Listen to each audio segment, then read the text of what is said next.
ఈ భూమి మీద పాపమంత బలమైనది మరొకటి లేదు.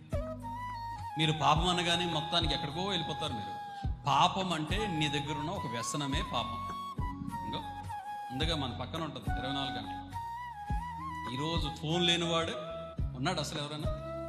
2 ఫోన్లు ఒకవాళ్ళు, 3 ఫోన్లు. ఇదొక వ్యసనం. ఈరోజు చెప్పాలంటే సాతానుగాడు వ్యసనం అంతా ఎందులో పెట్టాడు?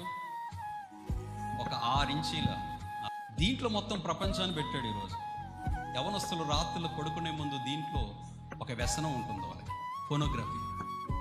ఈరోజు చాలా మంది యవనస్తులు బ్రష్లు అయిపోవడానికి, ఊహ తెలియనటువంటి వయసుకు రాగానే రకరకాల కోరికలతో బ్రష్లు అయిపోతున్నారు ఈరోజు చాలా మంది పిల్లలు.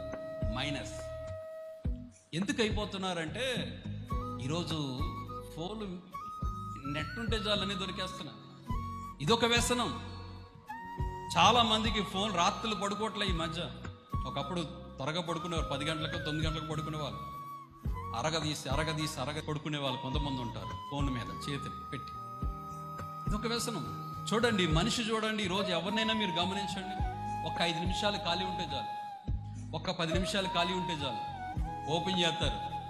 పనికి మళ్ళీ అన్నీ చూస్తే మంచి చూసినా ఉపయోగమేది, అవసరం లేని